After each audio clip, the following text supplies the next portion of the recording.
Okay, so this is another comic centered video, which I was not planning to do two videos about comics back to back, but I'm working on a reading vlog, but it's gonna take a while, so yeah. And now, when I'm recording this, there's a fan on in this room, and it has to be on. Okay, I'm gonna die if I turn this fan off. In fact, it doesn't really help that much, I'm gonna be honest, but I feel like if I turn it off, it's gonna be worse. I'm dying in the heat, so you will be hearing these like this buzzing in the background. I'm sorry for that. It's just, it is what it is. You know, it has to be this way. I'm gonna die otherwise. I'm not gonna sacrifice myself. It's fine. Today, we're gonna talk about comics specifically. We're gonna talk about what I've been reading recently. This is what the idea that I came up with because I want to talk about comics somewhere. I don't really have a place to talk about comics much, and I decided to try and semi-regularly do these like updates, like check-ins of what I've been reading recently, comic-wise. Maybe bi-weekly, I'm thinking, because I think weekly I won't have enough to talk about, but maybe bi-weekly on New Comic Book Day, which for those who don't know, maybe that came across this, New Comic Book Day is Wednesday, always. Wednesdays is when new comics come out. As I mentioned in the video where I was ranking the Absolute Universe titles, I cannot read new releases on New Comic Book Day because I am not American, and the way I get my comics, I basically get them like about a month later after they came out. So I cannot read like new releases on New Comic Book Day, so I cannot do like, you know, review what came out today, but instead I'm just gonna do these like check-ins, and sometimes I think I will give updates in these videos of like the new issues I read and what I thought about them, but I'm not gonna do it now because I don't have like a point of reference yet, you know. So we're gonna do just what I've been reading recently comic-wise, and I just picked out 10 recent like comics I've been reading, and I'm just gonna talk about them. Some of them for longer, some of them briefly. We will see. So okay, wow, I just listened back to the footage, and you can hear the fan way louder than I expected, but you know, okay, whatever. There is nothing I can do because I will probably be sitting here for like 20-30 minutes talking about the comics. I can't be sitting doing that without the fan on. Okay, I will die. I will actually pass out and die, so I cannot do that. Anyway, let's talk about the comics. So what I've been reading recently, quite a few things. First of all, I wanted to talk about Batgirl from the 2000s. This is a run that I finished recently by Kelley Puckett, and this collection collects most of his stuff on Batgirl, but not all of it actually. So the rest I read digitally because there's nothing that collects them, so that's kind of weird. And this is just amazing. I mean, this is my favorite DC comic I've read so far, alongside Woman of Tomorrow. So I don't actually know which one I like better, but it's kind of weird to compare them because this is an ongoing, and Woman of Tomorrow was a mini, of course. But this is it's a phenomenal comic. I don't even know what to say about it because it's like, you should read it. Everybody should read it. Anybody who is even remotely interested in Bat Family, Batgirl should read it. I will be putting some of my favorite panels here, just like show what it looks like, because I love the art so much. Some people don't like it, and I get that, but I love the art. I love it so much. And this is the story of Cassandra Cain as Batgirl, and it's the first Cassandra Cain material I've read, and I just love it. I think Cassandra Cain is such a nuanced character, so interesting, her motivations are interesting. I love her dynamics with Barbara and with Batman in this comic. How they are written is just amazing and so endearing as well, and nuanced, like I mentioned already. I also just like seeing her interact with honestly everybody. There are some issues here that are one-off, like team-up duo issues with her and some other characters, and it's just really fun, and I just loved reading it. I gave every single issue 5 stars or 4.5. I didn't give a single issue less than 4 stars, and I think specifically for what Kelley Puckett wrote, I think I gave everything 4.5, I'm pretty sure. So yeah, that just says a lot. It was perfect for me. Like I said, it was perfect. I enjoyed every single moment of it. I love it so much. And this run, in the Batgirl run, it did not end with Kelley Puckett. The creative team changed, and then I believe the creative team changes one more time. So I will continue the series, but I'll be honest, I already started reading the second creative team, and the beginning issues are god awful. So that's not a great start. I have seen reviews though on Comic Geeks that it seems to be like relatively well received. I think there's a consensus that Kelley Puckett's run was the best, and after that it's not as good, but it seems to be still relatively okay. Like the ratings are pretty high, so I wonder if it's really going to get better, because these first two issues, horrible, horrible, horrible, horrible, awful. Specifically awful because of the artist who changed, who is a creep and is obsessed with sexualizing Cassandra in a way that I will not be sugarcoating my words. It's predatory, and it very much feels pedophilic, and it's just really creepy and disgusting. But I know that the artist changes after, I think, next 6 issues, because I read 2 issues in the beginning of the second creative team. So I believe in 6 issues the artist will change. So I can wait for that. But yeah, I already miss Kelley Puckett. I miss Damien Scott. And nothing will beat them for me. They were perfect. It was perfect. It was perfect. It was peak cinema. It was amazing, and I loved it so much. And I already miss reading this run. It was so amazing. I can't even express it. I know I'm not being very articulate because it's ongoing, and there is every single issue is written to be a single issue. It is a self-contained story, but there's also an overarching narrative that's really compelling and builds a lot of tension. And I just think that it's amazing. Everything is so well done. There's such attention to detail. Also in the art, there's such attention to detail, and the paneling and the structure of it, every page oftentimes adds something to the story, and I just think it's so well done. I loved it so much. So yeah, Batgirl by Kelley Puckett, one of my favorites DC Comics ever so far, if not the favorite. Then another thing that I wanted to talk about was that I also recently read Birds of Prey by Kelly Thompson, and unfortunately I DNF'd it. I dropped it, I think, on issue 17, I believe. That's when I think the 3rd arc ended, and I dropped it. I didn't enjoy it, which is such a shame because I love Kelly Thompson's Absolute Wonder Woman, of course, and Birds of Prey. I love Birds of Prey by Gail Simone, but this one, oof, it was rough. It was rough. I didn't like it. It was so random. The plot made no sense, by the way, from the beginning, and this is what really made me dislike reading it from the get-go. I understand we're reading comics, so you suspend your disbelief, lots of things don't make sense. But there has to be at least some foundation within the rules of the comic world, okay? The characters must make some decisions with at least some level of reason. And in Birds of Prey by Kelly Thompson, the very beginning, the very first arc, the first mission, it makes no sense. Literally makes no sense. The foundation for it, the reason for it, why the characters have to set out on this mission makes absolutely no sense. There is an explanation provided by one of the characters, and this explanation is completely unreasonable, makes absolutely no sense, it's completely illogical. So I was immediately not on board.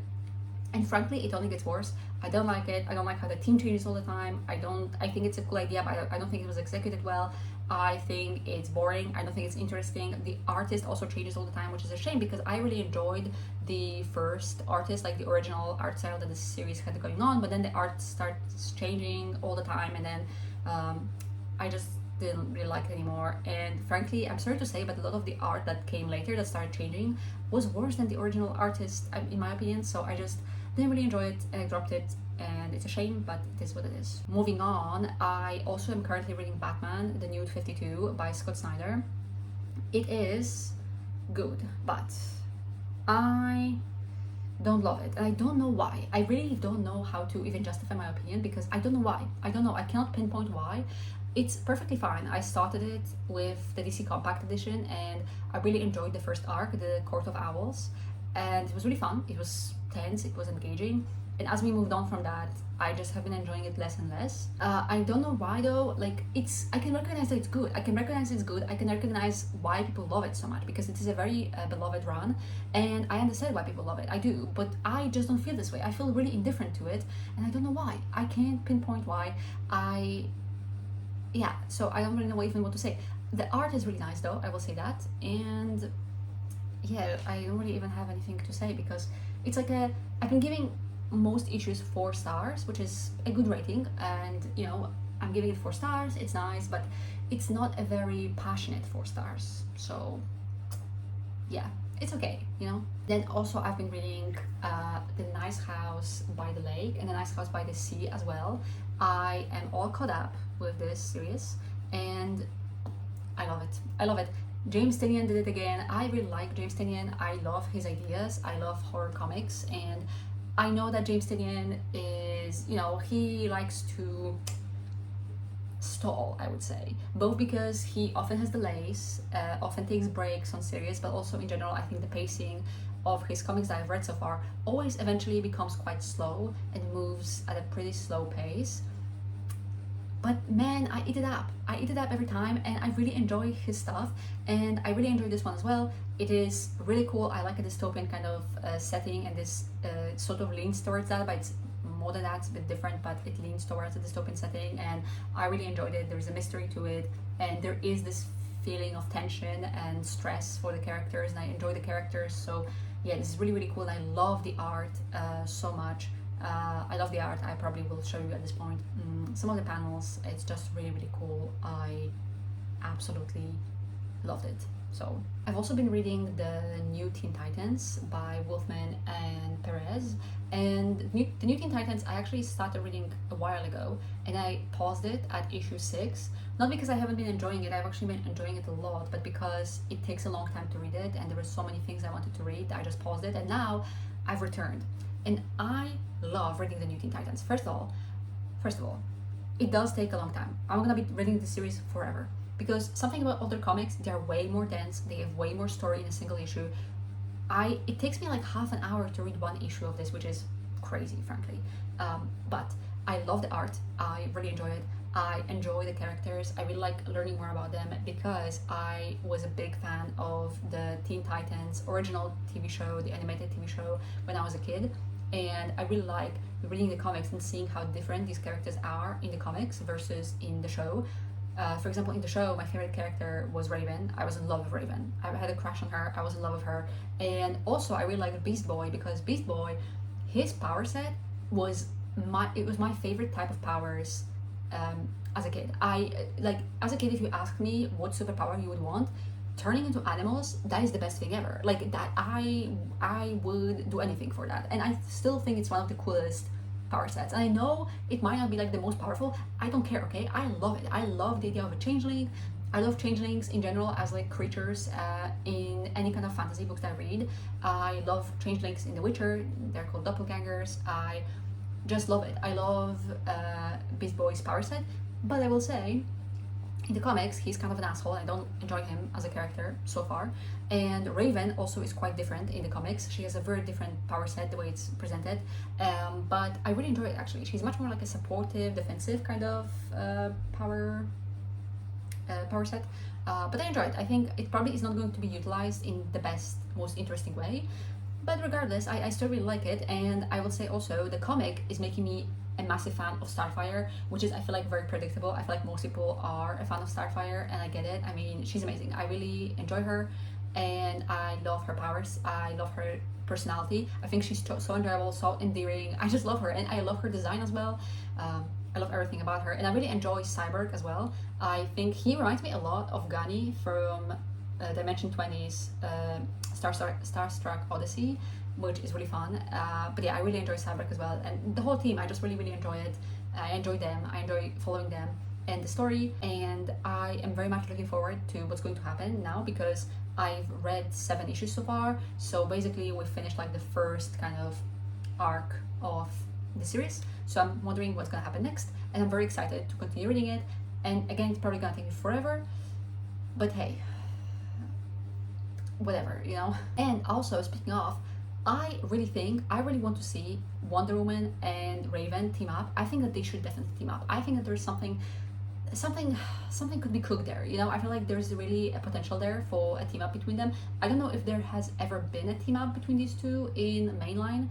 To my knowledge, no, but I'm not like super knowledgeable, so you know, I don't know.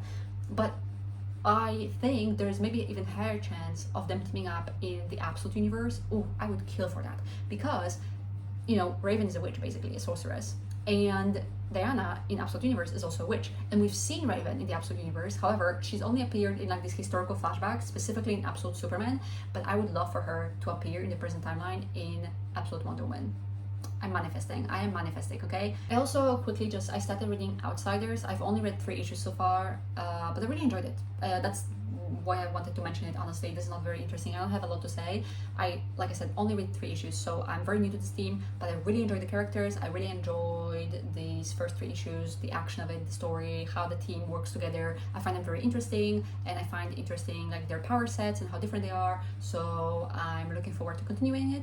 And also, I read recently the Crime Bible, the 5 Lessons of Blood.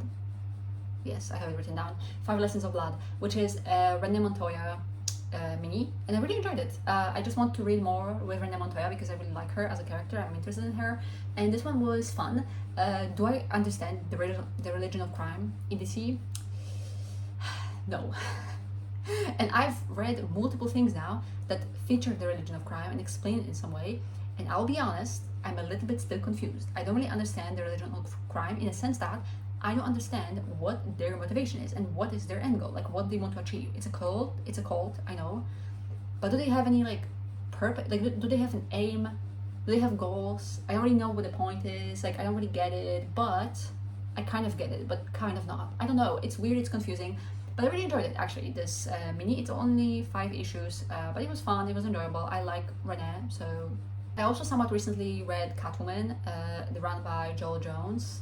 It's the only Catwoman I've ever read. I am interested in reading more, but I will be honest, this was mostly me picking up a Catwoman run to try and make myself more interested in her character, because I will be honest, I don't care about Catwoman too much, and I don't know why. I want to care about her, and that's why I kind of put myself out there and push myself to read a Catwoman comic, and it was okay. It was fine. I didn't hate it. It was okay, even good at times, but honestly I didn't love it, and I'm like not really thinking about it ever, honestly. So yeah, but I do want to read some other Catwoman runs for sure in the future. It's just not really high on my priority list right now. But this one was fine. I also read Cheetah and Cheshire Rob the Justice League, which is a mini by Greg Rucka, and I'll be honest, I enjoyed it a lot. Like, as I was reading it, I was enjoying it. But if I thought about it for even 2 seconds, I was not really enjoying it much anymore. It's the type of mini that, it's a comic that you will enjoy, just, yeah, if you're reading it, it's a good time, but so many things don't actually make sense that it just kind of it's not possible to enjoy it that well if you actually think about it a bit more. It also doesn't really have, like, I don't know, it's just really weird because, for example, like, Cheshire in this comic has a really good relationship with her daughter, which I'm confused about, because from what I understand, Cheshire abandoned her daughter and does not have a relationship with her. So what is this, like, where is this coming from? And again, I'm not super knowledgeable about Cheshire. I only read like, she appears in Birds of Prey, so I've seen her there, and it's mentioned there that she was a bad mom, that she abandoned her daughter. So I'm just like confused where this is coming from. They have this like very endearing mother-daughter relationship. I don't know why. It's confusing. There's like some other things. Side characters are not that interesting in my opinion, and yeah, it's just kind of whatever when you think about it. But just enjoy it without thinking too much. Just read it.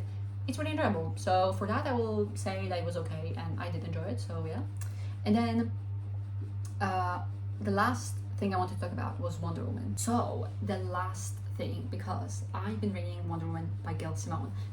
The lighting is horrible again, but anyway, this is the trade I'm reading, and as you can see, I'm some way through it. I haven't even finished this trade, and it's not even the whole of Simone's run, but I will be honest, I am enjoying it, but I'm not enjoying it as much as I thought I would. And this is mainly because I've seen this run really hyped up. I've seen people mention it in the top 3 Wonder Woman runs, and I just think I had too high expectations. I really thought that this would be amazing, and it's good, but it's nothing beyond good so far for me. It's just okay. It actually fluctuates between just okay and good, and I don't love it. and there are some things I actually actively dislike about it. I do enjoy everything that has to do with like Hippolyta and Paradise Island, but I really don't like the romance, and I really don't like Tom as a character. He is the romantic interest of Diana in this series. But first of all, the romance is completely just out of nowhere. It just completely is out of nowhere. It's so random. There's absolutely no chemistry. We don't even get a single emotional like scene between them, or even like, or any scene where they bond in any way, shape, or form. Like, I wouldn't even understand. Here's the thing, I wouldn't even believe you that these two are friends, let alone that they love each other and are in love with each other. Like, you cannot tell me they love each other. It's not possible. It's just not possible. I don't like it. And then there's this random, like, this is truly like compulsory forced heteronormativity. There's a scene where Diana takes him to Hippolyta, and Hippolyta is like, tell me one thing, do you love her? And he's like, yes. And then she's like, well, I'm only asking you for one thing, give me babies, give me lots of babies. What the hell are we doing? What are we doing? What are we doing? Like, why are we doing this? This is so cliche. This is so like unearned as well, again, because this relationship is not real. It's not real. It's just, it reads like such a fake forced relationship. I can't stand it. And on top of that, Hippolyta tells him in this round that he is an Amazon now. Why now? This makes no sense. What do you mean? What do you mean he's an Amazon? That makes no sense. First of all, he's not, like, in a very literal sense, he's not an Amazon.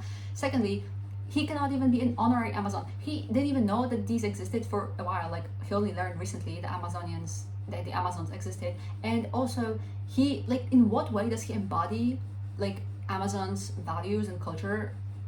The answer is in no way. So why would you even name him like an honorary Amazon? He has nothing to do with your culture. He didn't grow up there. He didn't, like, he just started dating your daughter, and that's the reason to call him an Amazon. Like, why are we doing this? No, this random basic ass dude, who's by the way really lame, is not an Amazon. What are you talking about? Anyway, I got pissed off, and I know this is like nitpicky, but mostly I just don't like him because he's so basic, so lame. He's not a compelling character, and it's sad because actually at the very beginning of this whole run, before Gail Simone started working on it, there was the first person who wrote for it was Alan Heinberg. I'm sorry if I mistook the last name, or mispronounced it, but I think it was Heinberg, and I actually enjoyed his stuff. He only wrote, I think, first 4 issues, but I actually enjoyed his like very short stay on the Wonder Woman series. And then the series was briefly taken over by mostly Jodi Picoult and then some other writers before Gail Simone started writing with issue 14, I think. And when Heinberg wrote Tom, I actually enjoyed him. I think he was fun and I liked his interactions with Diana. Then when these other writers came in before Simone, they wrote him as a massive creep, and in a way that was not funny but felt predatory and was weird, and I didn't like him then. And then Simone is not writing him as a creep, she's just writing him as a loser. Like, he just is lame. Like, I don't know, he's just nothing. He's like a nothing sandwich. It's just, he has nothing to offer, and he's not a compelling character. Like, I genuinely, I don't understand. I don't understand why he's there. What is his purpose? Why do we have to have this romance? At this point, it's just, the story would be the same if there was no romance. Like, it's like, what is this for? I just don't get it. But anyway, I also will say that unfortunately, I'm not a massive fan of the art in this comic. I am a fan of some design choices. Like, for example, I absolutely love how Hippolyta looks. Every single time she appears, she looks amazing, and I love the also the armor designs that I'm gonna show for Diana and Cassie and also Donna. But again, the art itself, I don't know, it's just not really, I don't love it. There's something about it that doesn't really click with me, but yeah. So anyway, those are all the comics I've been reading recently. Today is New Comic Book Day, which is really fun for anybody who can actually read new comics today. I believe, wait, what is coming out today? Absolute Flash? Martian Manhunter? Is Absolute Martian Manhunter coming out today? If it is, it's gonna be the end of the series, which is really fun. Well, not fun that it's ending, but interesting because I've been really loving it. And there are some other things coming out today for sure. Yeah, so exciting stuff. And I don't know when I will post another update on comics like this. Maybe in 2 weeks, I think, because I think in a week I won't have enough to talk about. So maybe in 2 weeks I will post another update, and then I might be able to talk about both in general some comics I've been reading, but also some new issues I read, maybe. Anyways, see you when I see you, I guess, next time.